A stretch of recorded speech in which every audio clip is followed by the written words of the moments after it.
Hello, everyone. Thank you for joining us for our monthly Strengthening Families Networking webinar. My name is Kaylin O'Connor. I'm happy to welcome you from the Center for the Study of Social Policy, and very excited about our guests who are presenting today about building protective factors with military families. So we're going to go ahead and jump in. I'm hearing a little bit of feedback, so it might be that one of our presenters needs to mute yourself where we're getting a little bit of an echo. Participants, if it's distracting, let me know. We can dig in on figuring out what that is.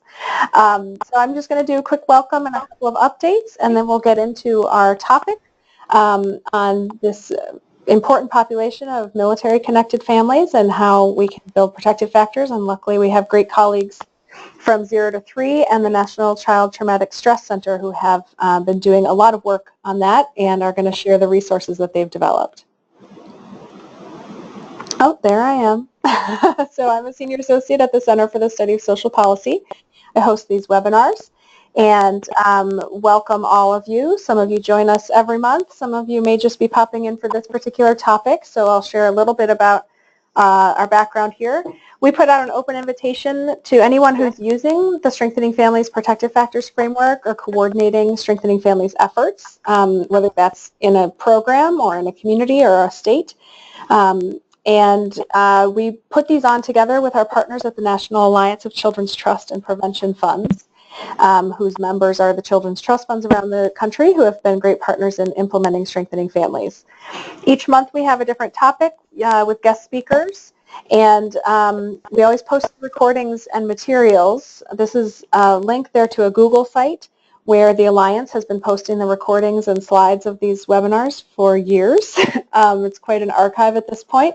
And also, anytime you register for the webinar, even if you aren't able to participate, you will get an email afterwards that has a link to the recording directly in GoToWebinar, so you can access it that way, or go to the Google site where they will also post the slides, which is an extra level of convenience. We do these webinars the second Thursday of each month from 3 o'clock to 4 o'clock Eastern. We're going to maintain that schedule throughout 2019, which is unbelievably starting very soon. So we are still setting the calendar for which topics will be on which dates, but for now you can just note on your calendar the second Thursday of each month at this time. There will be a webinar, and then as the topics are announced in our newsletter, you can decide whether to join or not. And I put my email address there because we'd love suggestions of topics, especially at this point as we're negotiating which topics come in which months. There is some motion in that, and there's room to fill in if you've got a topic that you'd like to present on, or if there's someone in your state who's doing great work with the protective factors, or someone who's doing really innovative thinking. Let us know, and we could work it into either a guest speaker or a panel of different people sharing ideas around a topic. So let me know if you've got ideas for that. We always welcome that. Wanted to share a couple of resources from CSSP before we get into our topic of the day. The first is a paper that came out last month. You may have seen it. It's called Entangled Roots, and it's a really good analysis. I didn't write it, so I can say that, of historical and current policies that separate families. In the child welfare system, where that's a very deliberate decision that it's in the best interest of the child to separate a family. And then in the immigration and criminal justice system, where parents are being imprisoned or deported, and whether the system is considering it or not, they are being separated from their children in those circumstances. And so really looking at the history of each of those systems and how those policies are disproportionately affecting children and families of color, and how that is rooted in some historical intentionality around targeting children and families of color. So it's serious stuff, very relevant to our current events, and just very well written by my colleague Lisa Minoff. So I encourage you to look that up on our website. The link is right there, nice and easy to type in, or just go to our website and search for Entangled Roots, and it will come right up. I also wanted to share, make sure that everyone's aware that we recently relaunched our website, so it's a new design. This is what the front page looks like. The Strengthening Families content, those of you who follow us closely will know that we had some difficulty with the content on the Strengthening Families site not migrating over from the old site. We're still working on that, still adding in links. So continue to be patient, but do know if you looked once and couldn't find something, if you look now, you may be able to find it, and that will continue to get better as the weeks go on. If there's something you're looking for that you can't find, please let me know. I also encourage you to use our search function because a lot of our Strengthening Families materials are there on the website. They just haven't been linked up on the tabs that they should be, but they're there, so you can get to them if you use the search function. So apologies for the inconvenience with that, and thanks for your patience, and thanks for reaching out to me when you do need something. That helps me know what we need to prioritize to get posted that isn't already there. Thank you for all of that. And we are going to get into our topic for the day. I'm going to mention a couple of housekeeping things before we get in. One is that if you look on the side panel of your webinar, you can see handouts. There is a handout there, which is actually just today's slides. People are often looking for those, so you can download a PDF of those if you like. There's also an option to raise your hand. If you would like to be unmuted to speak, you can click that little hand, and I will get a notification that you've got your hand raised, and then I can go in and unmute you so that you can speak. If you have a question, but you're not in a place where you can be unmuted, if you've got background noise, or if you just prefer not to speak on the webinar, you can type your question in to the questions box, and I will read those questions aloud for our presenters when they take a break for questions. So I think that's all the housekeeping we need. I'm very, very excited to welcome our partners from 0 to 3 and the National Child Traumatic Stress Network. We have partnered with them each in a variety of ways, but most recently and most relevant for today, they've been developing these wonderful resources for military families and to support the professionals who support military families to really take a strength-based protective factors approach. And I've been very excited to see what they've developed and to have opportunities to weigh in on that. And I'm so pleased that it's now something they can share with our full network for whatever ways that you interact with and support military families. I think you'll find this very helpful. So with that, I'm going to hand off to Jennifer Novak, Rio May Del Rosario, Lauren Dye, and Greg Leskin. And I know you'll be taking turns speaking, so perhaps you can introduce yourselves each as you start, and I'll hand it off to you. Thank you very much.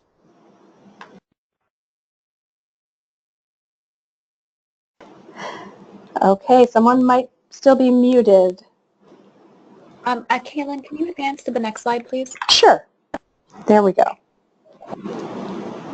Okay. Hi, everyone. This is Gregory Leskin. I serve as the Program Director for Military and Veteran Families.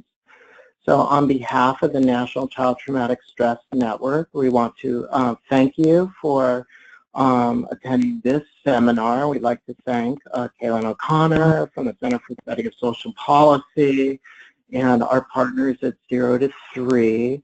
So we do want to introduce ourselves. You may be aware of the National Child Traumatic Stress Network and our history. We were created by Congress in the year 2000 as part of the Children's Health Act to raise the standard of care and increase access to services for children and families who experience or witness traumatic events.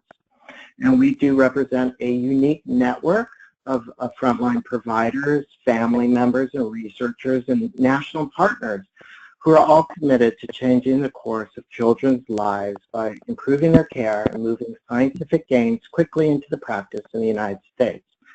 The NCTSN is administered by SAMHSA and coordinated through the UCLA Duke University National Center for Child Traumatic Stress. And before we move on, I just want to also thank our partners within the Department of Defense and Tip Campese and Bill Hewlett, who are really instrumental in attending Center for Study of Social Policy meetings, understanding protective factors, and really having the vision to think about ways that we could further develop and implement this for our military families. So what you'll hear today is really the outcome and the development of this vision to bring protective factors into the front line, to home visitors, to new parent support staff. So we hope you'll enjoy the presentation. All right, and on the next Next slide, we go into a little bit about the history of 0 to 3. So this is Jennifer Novak. I am a senior writer and training specialist with 0 to 3 with the Military Family Projects team. Briefly, 0 to 3 has existed since 1977, and the organization has been primarily focused on the first 1,000 days of life for babies and toddlers, and really advocating for the importance of ensuring that babies and toddlers have secure attachments, that their needs are met, and that we are able to provide support to professionals working with those families in order to ensure that they are getting the needs and the resources that are required for that to happen. Part of the work of the Military Family Projects team is identifying opportunities where infants and young children who are military connected could benefit from additional service or resources. Therefore, our partnership with NCTSN has come to helping to develop this curriculum and helping to provide the justification for why it's so important for the babies and toddlers that are military connected to be held in mind as we are going about delivering service and as we're developing resources. On the next slide, I'll tell a little bit more about the objectives for this presentation today. So I'll be sharing with the audience some of the unique strengths of military families, just to provide some context. In addition to being a master's level social worker and doing direct practice for a number of years, I'm also a former military spouse and have 3 young children that were born during that time of having an active duty military lifestyle. So living that experience, watching the loved ones and people I care about live that experience really helped encourage me to join this particular project and this particular team because I find it so important. We'll share a little bit about the impact that the military lifestyle may have on young children, and then we're really going to take a look at how the protective factors framework for military families was adapted from the Strengthening Families Protective Factors framework.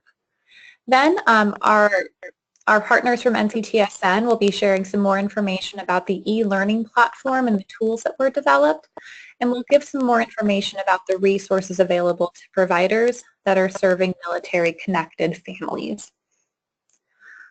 Right, with that, on the next slide, we want to just take a moment to think about the population within the United States of military-connected families. So consider for yourself, depending on where you provide service or where the organizations that you support provide service are located. And oftentimes, whenever we consider military-connected families, we often think of those families that are living in areas that are near military bases. So San Diego in California, the many bases that exist in Texas, Jacksonville, Washington, D.C. But what we know is that military families live everywhere, whether they are currently active duty, reserve duty, or if they're veteran families. Just some quick information, about 1.4 million or 0.4% of the population is currently serving in active duty military service. 7.3% of all living Americans have served in the military at some point in their lives. And to break that down by gender, 1.4% are female and 13.4% are males.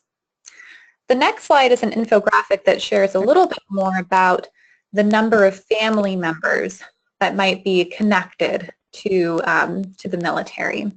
So this is based on a DoD survey that was completed in 2015, really trying to get more information about the number of people that are military connected.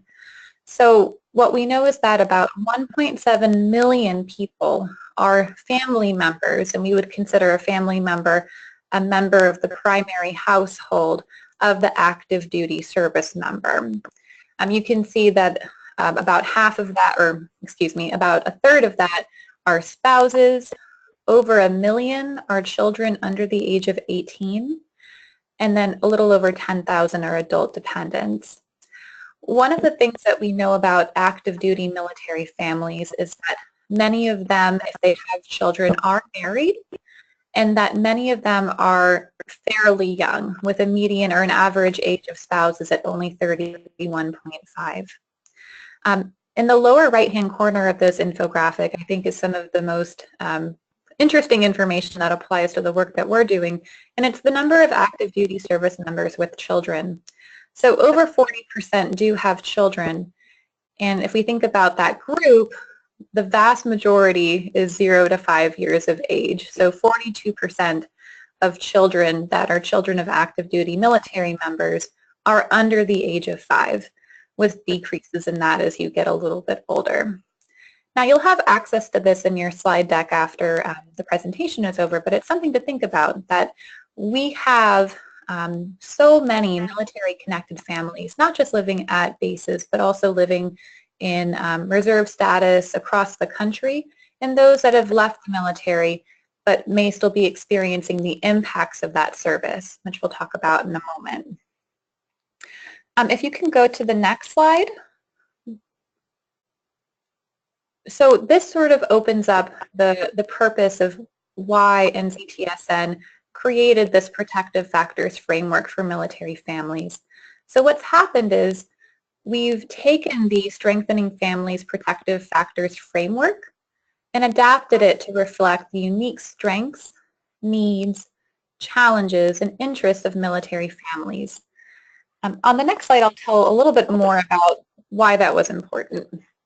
So we know that military families differ in the experiences and the types of supports that they might need based on having that active duty military experience, and that babies and toddlers of military connected families are especially at higher risk for experiencing trauma and stress related to military lifestyle.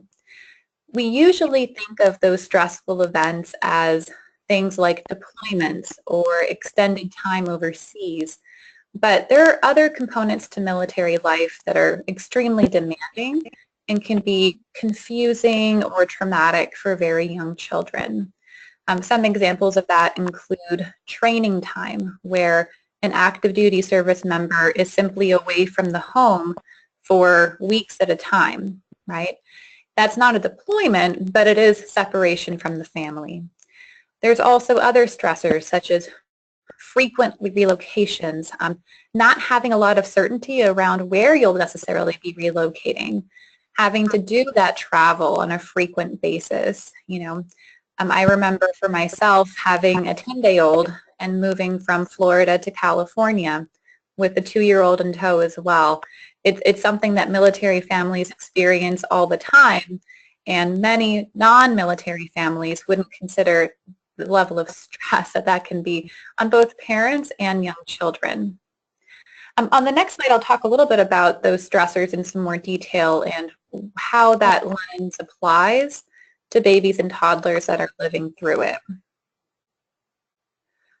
So some of the challenges that military families run into, the first is the idea of isolation, that when a military family relocates away from what we would consider their home of record, so for example, if they are from Florida and then relocate to California, that there is a higher risk that that family will be isolated and that those parents will lose the natural support network that they might otherwise have as they are providing care for their young children, because of not knowing anyone that lives at that particular location or not having opportunities to connect with other military families that can help provide support.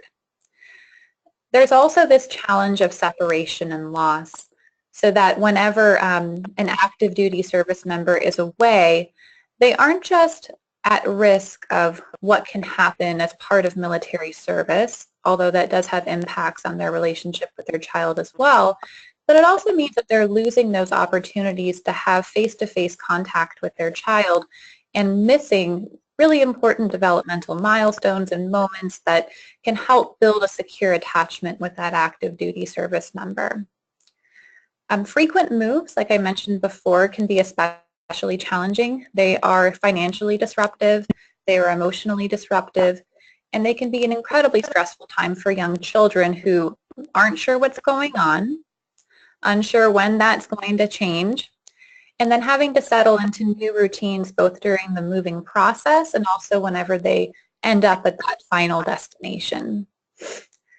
In addition to the disruption of relationships with an active duty service member when they are away, there's also a disruption of other forms of attachment that a child might have. So for example, if they're frequently moving, losing connections that they have to caregivers. So for example, if a child is enrolled in a preschool program at a particular base and has an attachment with a particular provider, a relocation across the country means that if they are in a new program, they have to rebuild that trust and rebuild that relationship with the new provider. And then there's also this concern around dangerous experiences. So without a doubt, serving in the military is a risk. There is risk of injury, there's risk of death, there's risk of damage to mental health as a result of things that are seen or witnessed. And those experiences, we'll see in a moment, can have direct impacts on a parent's ability to be a safe and secure base for their young child. If you can progress to the next slide, we'll just do some quick review around trauma. So this group is probably very, very well versed in the idea of trauma. Those events that cause or threaten harm to an individual's emotional or physical well-being, and such that the intensity of the event exceeds that person's ability to cope, and if not dealt with in a way that is trauma sensitive, timely, may have impacts on long-term physical, emotional, and social health. So let's take a look at what this trauma lens might look like, applying it to parents of young children that are serving in the military.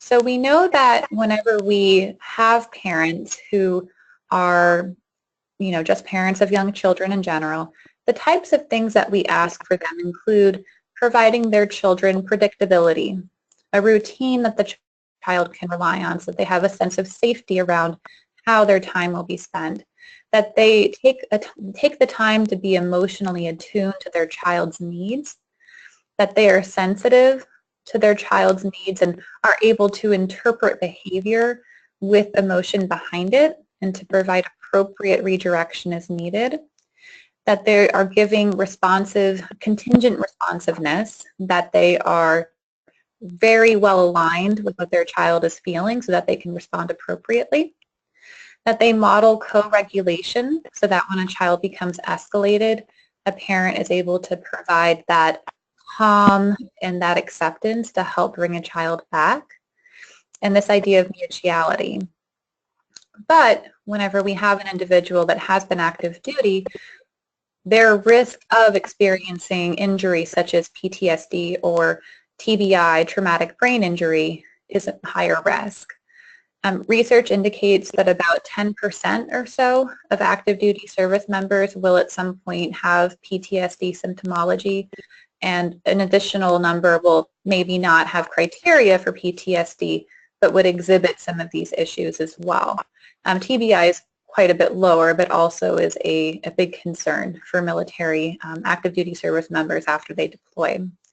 With PTSD, we know that this can cause things such as sleep problems, hypervigilance, difficulty concentrating, irritability, having sudden hallucinations or flashbacks that they may not be able to predict, having an exaggerated startle response. And all of these symptoms of PTSD really do conflict with those things that we ask of parents to provide a secure base. I'll share an example. So there was a father that I was working with who did not have a PTSD diagnosis, but did have this symptom of an exaggerated startle response and hypervigilance. And when he would play with his 2-year-old and his 2-year-old would suddenly screech or make a loud noise with a toy, the father's immediate response was to take a deep breath, act startled, and would need to take calming breaths to bring himself back down so that he could engage with his child. Now, that type of response isn't necessarily harming the child, but that can have an impact on the parent's ability to feel connected and attached to that child. If we can go ahead and go to the next slide, we'll do some additional review around some of the research of the impacts of military service on attachment. So what we know is that a service member's PTSD symptoms predict child depression, internalizing behaviors, and externalizing behaviors. That service member's depression is a robust predictor of a child's internalizing behaviors. And in one study, a National Guard soldier parent's PTSD had direct and indirect effects on self-reported parenting behaviors, including impaired parenting. So this admittance that, yes, this diagnosis of PTSD is directly correlated with an individual's capacity to effectively parent their young child. On the next slide, there's some additional information about this connection between baby and parent. So research has also shown that the PTSD symptoms of a returning soldier will also predict the health of family functioning upon their return. Child behavior problems can predict parental stress, which in turn can predict child behavior problems. So we see this cycle of parents that are already experiencing stress and difficulty, and that in turn can create behavior concerns with their child, which then cycles back to additional issues with parenting or concerns around symptoms and things like that, and can worsen parental mental health issues. So there's a lot of risk involved with this, and the purpose of the work that we've done is to really look at, again, not looking at the deficits that are potentially there, but looking at the strengths that a parent and that a military family can have for their child and really working on those. Go ahead and progress to the next slide. Just really briefly, we want to give some context for why this is super important. So as you're familiar with, we know that toxic stress can have lasting impacts on a child's functioning.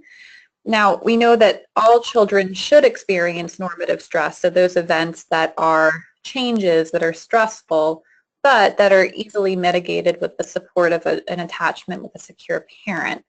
In addition to that, we also know that children can experience tolerable stress, events that are more stressful and could potentially be damaging, but again, with the attachment to an attuned caregiver, that they are able to de-escalate quickly. With toxic stress, we know that whenever children experience unmitigated stress or trauma, and there is a lack of an attachment with a secure caregiver, that can have lasting impacts on that child's functioning. On the next slide, just again briefly looking at some of the brain science behind this, we know that based on the chemical reactions in our bodies and the brain development of young children, that this can have impacts much longer and lasting for a very much longer after the stress exposure, essentially. The next slide goes into a little bit about the ACEs, and I'm sure many of you are familiar, but we know that for children that have experienced ACEs, that it does have evidence of long-term impacts on their social, emotional, and cognitive functioning, that they are at much higher risk of adopting health adverse behaviors such as smoking, using substances, things like that. That disease, disability, and social problems can manifest and continue throughout adulthood, and that with the prevalence of ACEs for a child, there's a marked reduction in life expectancy. So again, with this knowledge of the risk associated with the military lifestyle and the potential traumas that can happen whenever a child is living in that home, and then understanding the impacts of trauma on long-term functioning, what can we do as practitioners to really support families so that we're preventing these concerns, we're preventing these issues in the long term? And we'll talk about what we can do next. So, some important questions that we want to answer. The first is, how does the home front caregiver's response to the service member's absence impact the young child? So what this means is that although an active duty or deployed reservist may not be in the home, that there is still a caregiver that can be attuned to the needs of the young child and can be attached to the young child. And we know that when the home front caregiver is able to manage the stressors associated with deployment and separation and frequent moves, that caregiver's well-being is directly related to how that child will function. So if we can really support that caregiver, then we are in turn supporting their ability to effectively parent that young child.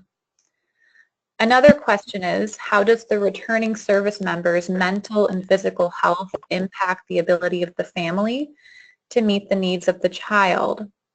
So when we're working with military families and there are homecomings and or separations from the military, are we actively considering how that returning service member is functioning, both with their mental health and physical health? And if there have been significant changes in their mental or physical functioning, how is the family adjusting to that in a way that is responsive to both the active duty service members' needs and also the needs of their young children? And then our final question is, how can we anticipate challenges to a child's sense of safety and security by bolstering the family's protective factors?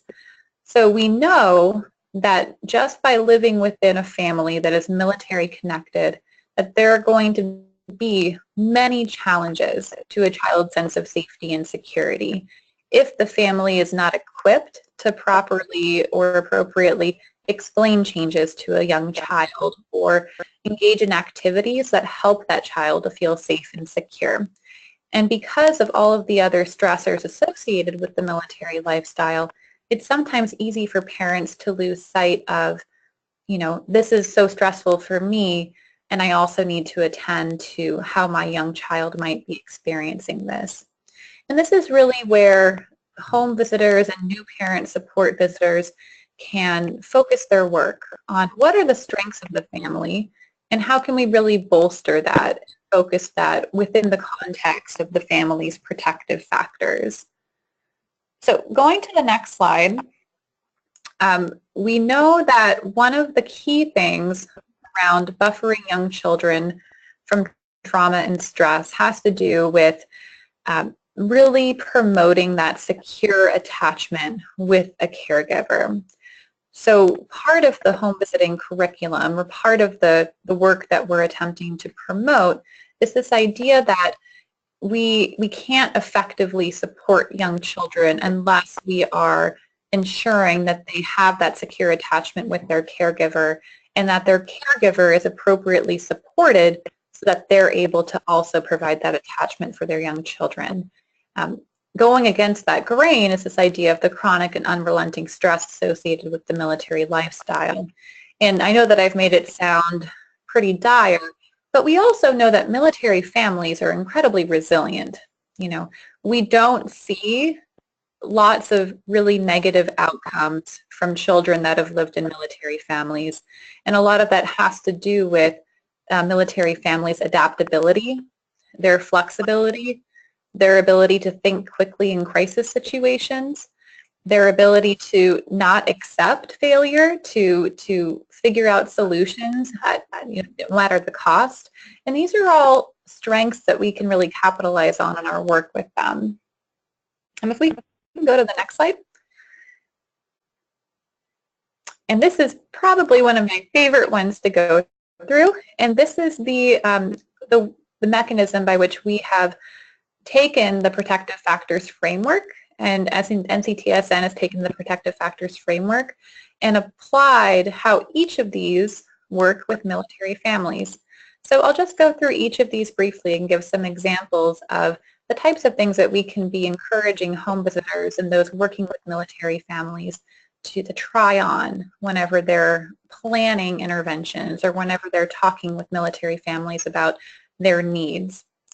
So the first is this concept of parental resilience. So we know that children do better whenever their parents are able to problem solve and whenever they're able to think quickly whenever crisis arises.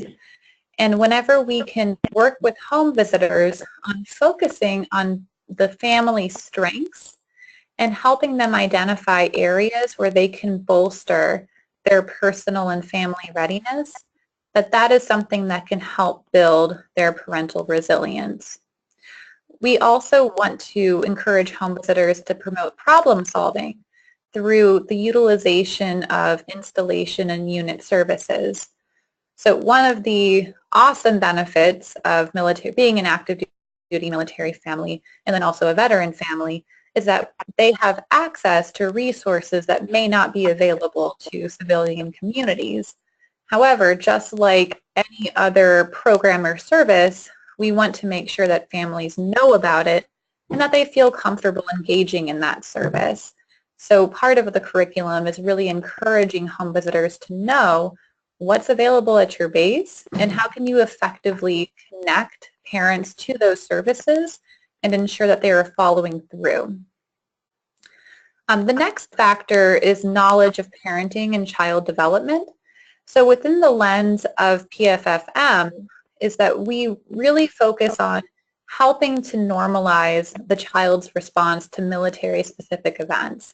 So teaching home visitors how to talk to parents around what is considered developmentally appropriate or normative whenever a child that is facing a parent that's deployed for 9 months, that reactions such as regression or anger or acting out are things that we can sort of expect, and it's how we support the child in moving through those things that is super important. Another piece is this idea of maintaining the knowledge of parenting and child development whenever the active duty parent is separated from the child. So like I mentioned before, if you have an active duty service member that is deployed or separated from the family for 6, 9, with Army, sometimes 18 months, and having frequent deployments, they're missing chunks of that child's development. And part of our work is helping to encourage home visitors to work with families so that every parent is attuned to where the child's at, even if they're not present in the home. So are they actively communicating about how the child is doing with their development? What are appropriate milestones a child might experience at different ages? And how, whenever a parent returns from a separation or a deployment, are they reintegrated into that parenting routine? The next factor is social and emotional competence of children. So part of the curriculum is helping parents to help children feel good about themselves in spite of multiple family transitions. So really emphasizing with parents the importance of giving children positive feedback and focusing on their emotional needs during times of stress. So for example, if we have a family that is moving from one state to another for a PCS, or in military terms, a move from one base to another, is for parents to really think about how their child might be reacting to that loss and what they can be doing to help support them during that physical move. Do they have a toy that they can hold with them and sort of treat it like it's an adventure? They're going to stop and show their friend all of the new things that they saw whenever they moved from one state to another. But just helping parents to keep the child in mind during those times. And then another piece of this is encouraging the family to utilize the supports that they have, the resources including mental health, medical, and child development resources to promote family wellness in the event that there's a concern around how a child is doing. Another piece here is the protective factor of social connections. And this is so important for military families because moving frequently and being separated from family and friends back at home makes it really, really hard to have like that tribe of people that are around locally that can help support you whenever things go awry. So I think about for myself, when my spouse was deployed and walking down my hallway to find that my washing machine had completely flooded, right? And panicking because I don't know how to fix a washing machine. I'm not even sure how to really mop all of this up quickly enough for it not to damage my floor.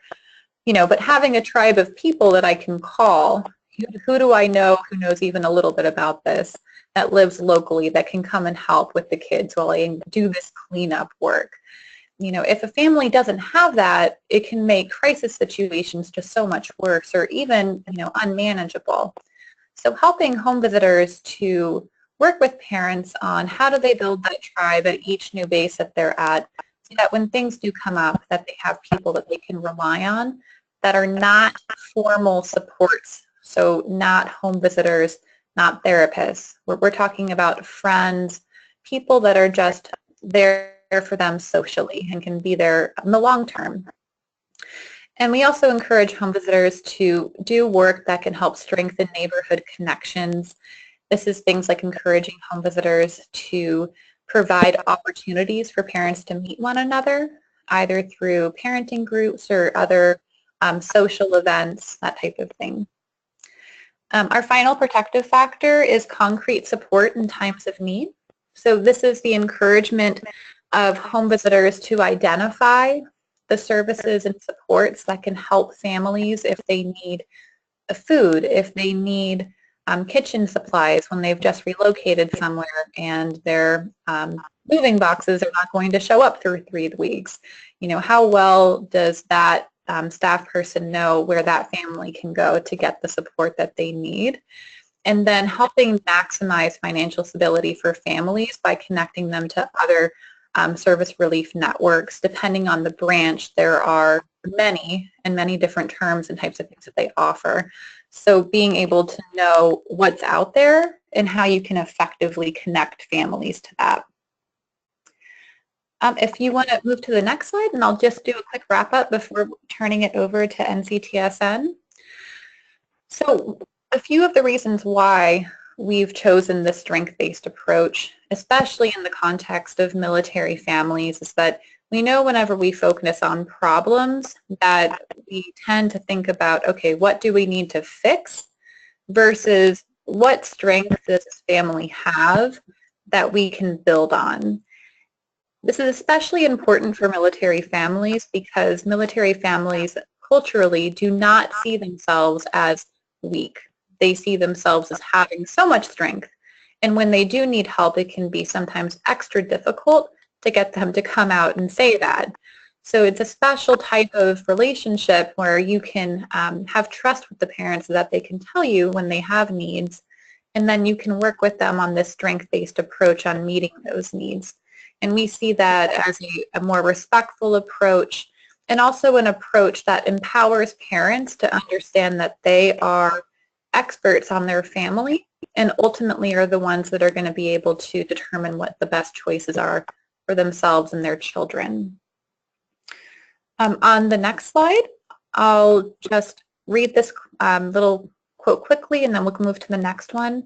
So again, the focus is assessing, instead of assessing only what's wrong, really working with families to find out what's going well and what's right, partnering with families, learning that family's story, and that teaching families and working with families to understand that every family member, whether it's an active duty service member, a home front caregiver, or a child, that they bring their own strengths and individuality into that relationship. All right, finally, I'll cover some additional applications of strength-based practice. So what we really encourage and focus the curriculum on are some of these key elements. That one piece is that it's so important to make that trusting relationship with the family and really focusing on building that rapport right from the very beginning. That we spend time focusing on parents' unique strengths versus focusing on deficiencies or what we would consider concerns. That we work to identify parental knowledge and competency and possibly resources that they might have that they're not thinking of as a resource, but that we can help them start to wrap their heads around, okay, so I do have this family member that might be able to come and help if needed. Working with parents to identify resources within the family or community that might be available. Really taking into consideration other inequities or conditions that might be barriers in this work. So for example, very young enlisted families will have more financial concerns than military families that have been active duty for longer or are officer families. So paying attention to the rank and the system of the military and knowing that that's going to impact the type of needs that people have. And then finally, this practice really does require that parents be active participants. So really putting the onus for making change on the parents' ability to accept that there's a need to do that and then working to support them through that. All right, with that, I'm wrapped up, so I'll turn it over to our partners at NCTSN. Thanks so much, Jennifer. This is Lauren D. over at the UCLA National Center for Child Traumatic Stress, and I am our training coordinator on the NCTSN Academy on Child Traumatic Stress. Kayla, would you please advance to the next slide? Thank you. So the NCTSN Academy on Child Traumatic Stress is a collaboration between the NCTSN and DoD to harness the expertise, evidence-based, and trauma-informed practices, interventions, and treatments, and resources of the NCTSN. The goal is intended to raise the quality of care in child traumatic stress delivered by DoD staff and NCTSN staff on this project. And the Academy aims to achieve this goal via an interactive website with virtual communities of practice and provides professional training on child traumatic stress and trauma-specific practices to address trauma, including child maltreatment and family violence. Next slide, please. Perfect. So this slide shows you our full sequence of learning within the Academy, which provides 5 elements or courses offered to slightly different audiences over a period of time. The elements or courses are sequential in nature, with learners using knowledge gained in one as building blocks for subsequent learning and practice. Foundational knowledge, which is the first column you'll see on the left, is available to all staff and NPSP staff to expand their knowledge about child traumatic stress, basic principles of screening and intervention, and how to apply a trauma lens to their work with military children and families. The column just to the right of foundational knowledge highlights the application of the 12 core concepts on childhood trauma. This course is available to staff clinicians and NPSP home visitors who have completed foundational knowledge and would like to deepen their understanding of the 12 core concepts and sharpen their trauma-informed case conceptualization skills. Next, you'll see the Protective Factors Framework for Military being piloted, which has been piloted and will be available to all NPSP staff who are seeking concrete skills and resources they can use in the context of home visits, as well as training on how to bring a strengths-based and trauma-informed perspective to their work with military families with young children. Next, you'll see Alternatives for Families, a cognitive behavioral therapy, better known as AFCBT, is being piloted with select FAP staff with some clinical experience who are interested in implementing a trauma-informed, evidence-based intervention that involves both parents and children. Through this initiative, learners will receive training and consultation directly from the developers of AFCBT. And lastly, Skills for Psychological Recovery will be available to all staff who like to learn a structured and evidence-informed approach for assisting families in crisis to help them manage distressing reactions, increase helpful thinking, and rebuild healthy social connections. Next slide, please.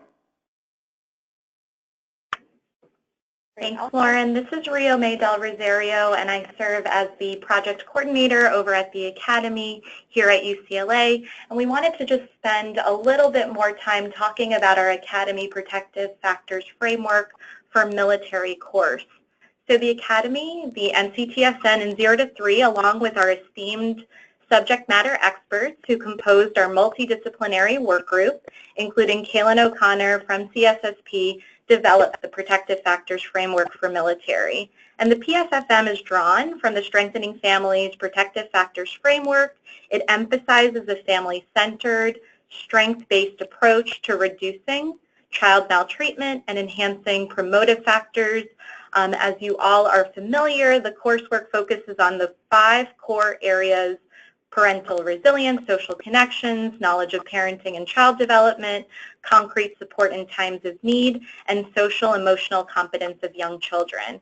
And you'll see some of the icons and the graphics that are used throughout all of our materials that make up our course. Kaylin, can we go on to the next slide, please? I was wondering, Kaylin, so we embedded a short motion graphic in this slide. Let's see if it works. So again, this is a display of some of those really beautiful graphics that were developed specifically for our coursework. And they're really meant to exemplify each of the protective factors. These motion graphics in particular are used in our overview introduction lesson. Thank you, Kaylin. We can move on to the next. So our RPSFM curriculum is a comprehensive curriculum that includes the following coursework. We have 2 archive pre-work webinars. There are 7 modules of 1 to 2 lessons each. These lessons are entirely self-paced and can be completed in multiple sessions. And we recommend our learners spend approximately 2 hours each week to review lessons and complete the coursework in about 4 to 6 weeks. There are also live webinars, which we're continuously launching monthly, and they're led by expert faculty, and they're delivered on various topics related to the 5 core areas of PSFM. These webinars are designed as professional development opportunities for learners to actively apply information gained from the lessons and to dialogue with other learners. Also, we provide all learners with a series of fact sheets and infographics. The fact sheets were developed to extend course learning for our home visitors, and our infographics were developed for military families and children. We can move on to the next slide, Kaylin. So this is just a slide that shows our full series of fact sheets. And the next slide, please, Kaylin. This is a slide that shares our our series of infographics. And I know that the graphics are a little bit small, so I just wanted to name some of the infographic topics that we've chosen, and we worked with our work group to determine what these topics were. So we have a protective factors framework for military infographic, building on your family's strengths, strategies for deployment, for PCS moves infographics, a self-care infographic, a feelings detective infographic, helping young children with transitions infographic, the impact of stress and trauma on brain development infographic, and last but not least, a sleep infographic. Next slide, please, Lauren. Thanks, Ria. So we've already talked about the different training courses and components that are offered through our NCTSN Academy. And now we'll talk a little bit more about the Academy website itself and the platform. So this learning environment was created with features designed to support communities of practice within our FAB and NCSP staff. Each of the boxes that you see on the screen shows different features within the Academy website that promote learner engagement, and that goes beyond the training courses offered within the Academy. These features promote communication between learners and build communities of practice online. The forums, which you'll see on the left, provides a space in which learners can respond to posts related to training material from the courses offered within the Academy. The Resource Center, which is in the center of the screen, provides learners with supplemental and optional materials that can enhance their learning. All the infographics and fact sheets that you saw referred to in the earlier slides can be found within the PSFM Resource Center. Additionally, we look to enhance practitioner wellness. As you'll see on the right side of the screen, we highlight our Wellness Center. This Wellness Center holds its own forums and resource center focused solely on giving practitioners the tools they need to be successful and enhance their well-being. This space on the Academy is facilitated by our in-house wellness expert here at the National Center. Next slide.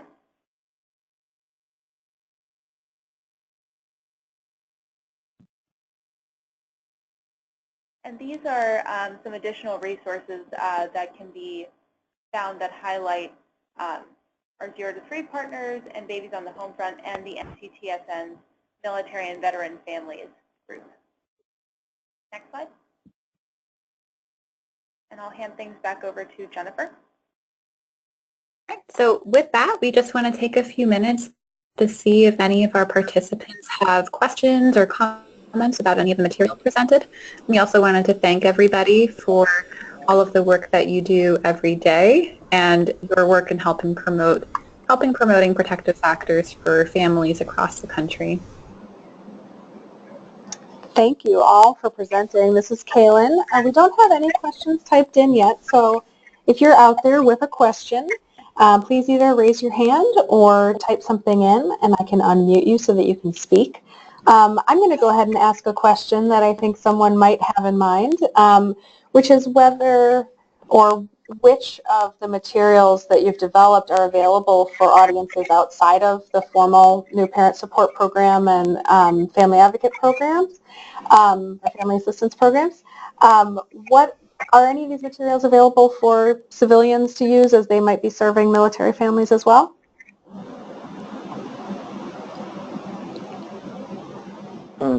Hi everyone, this is Greg. I think I could take a stab at that, Kaylin. So currently the materials that we presented today are being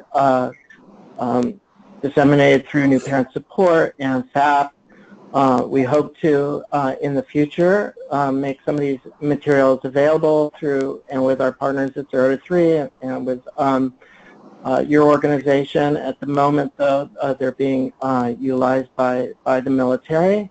But we have offered the additional resources which are publicly available and are available to everyone here. So if you would like to visit the 0 to 3 website, Military Families Program or the NCTSN Military Families Program, there are many great materials related to a number of these topics on child trauma, evidence-based practices and interventions, prevention, and other relevant materials to military families. So until future date, we invite you to access those materials. Wonderful. Thanks, Greg. We did get a question typed in from Renee Falanga-Brenner. I apologize if I mispronounced your name, Renee. She typed, do you have additional specific supports you offer parents who have children with disabilities?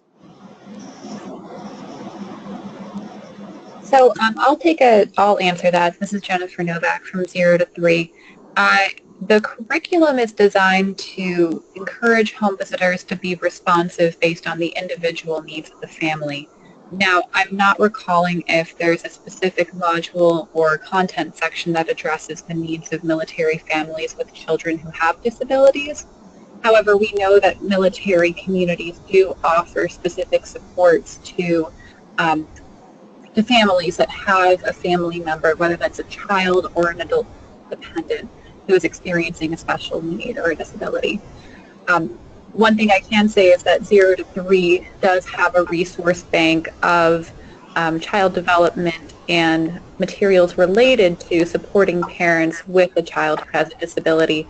That's outside of this curriculum, but if you go to 0to3.org and simply search disability or start perusing resources there are lots of supports and information that can be given directly to parents available on the site. And I would only add to what Jennifer's saying, the NCTSN also has the Road to Recovery, supporting children with intellectual and developmental disabilities who have experienced trauma. So that's also available through our NCTSN website. Oh, that's great. I wasn't aware of that resource. Thank you. So thank you, Renee, for the question. And if anyone else has a question, type it in quickly because we are about to wrap up. We're about at the end of the hour. So if you have further questions that you didn't get to ask, feel free to reach out to us. If you send me an email, I can put you in touch with the presenters. And I just want to thank everyone again, Rio, May, Lauren, Jennifer, and Gregory. Thank you all for being part of this and for all the work that you've done to develop these materials for a population that is really going to benefit from the strength-based approach.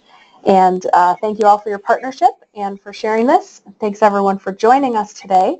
And I hope you have a great rest of your Thursday. Thank you, Caitlin. Thanks everyone. Thank you.